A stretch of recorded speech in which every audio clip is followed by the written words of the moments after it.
मन्त्रीमण्डलको आकार 17-18 जना भन्दा बढीको हुने छैन।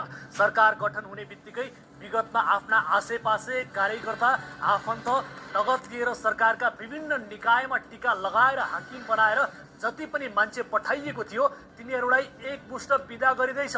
राजदूतहरू, विश्वविद्यालयका पदाधिकारीहरू, संवैधानिक आयोगका पदाधिकारीहरू, विभिन्न कम्पनी, संस्थान, केन्द्र, बोर्डमा लगिएका वा बिक्री गरिएका पदहरू अब पुरै खाली गर्ने र त्यहाँ योग्य र क्षमतावान मानिसहरूलाई वास्तविक प्रतिस्पर्धाका आधारमा लैजाने योजनामा रासोपा छ भन्ने चर्चा छ। हालसम्मका लागि यो चर्चा मात्रै हो। हामी चाहन्छौँ यो वास्तविकतामा परिणत होस्। विगतमा कांग्रेस, एमाले, माओवादीहरूले मचाएको अराजकता कतिसम्म थियो भन्ने बुझ्न एमालेका नेता सूर्य थापाको उदाहरणबाट प्रष्ट हुन सक्छ। रासोपाले चुनाव जित्नुको पछाडिका थापाले देखाएका केही कारणहरूमध्ये एउटा हो नाइट बसमा झरीपछिको इन्द्रेणी, दिमाग खराब, रेसेन्टी भाइरस नामकको सिनेमा देखाइए। सिनेमा हेरेकै भरमा मान्छेले मन बदलेर मत बदलेका होलान् त। सूर्य थापा आफैले स्वास्थ्य बीमा बोर्डमा आफ्ना असक्षम भाइ चन्द्रबहादुर थापा छेत्रीलाई अध्यक्ष बनाएर राखेका छन्। आफूले शक्तिमा हुँदा कसरी राज्य दोहन गरियो भन्ने कुरा अहिले यहाँ कोही पनि सम्झिन तयार छैनन्।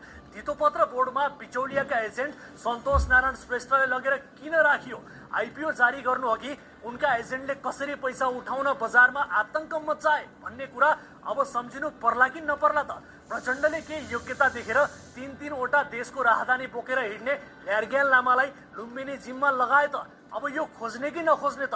यी त भए चान्चुने उदाहरण।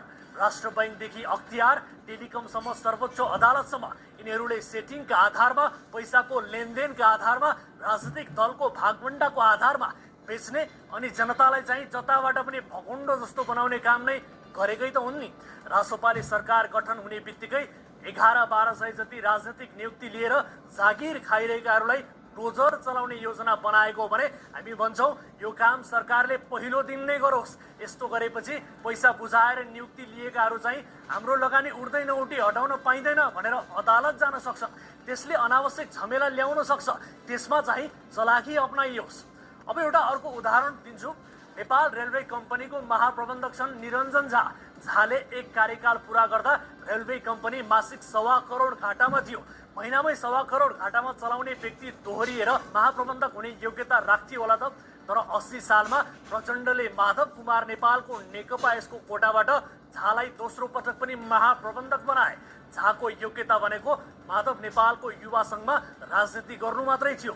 नेपाल रेलवे भनेको नाफा र सेवा दुवै दिन सरकारी लगानीमा खुलेको कम्पनी हो। नाफा कमाउन खोलिएको कम्पनीमा राजनीतिक दलका कार्यकर्तालाई महाप्रबन्धक बनाएर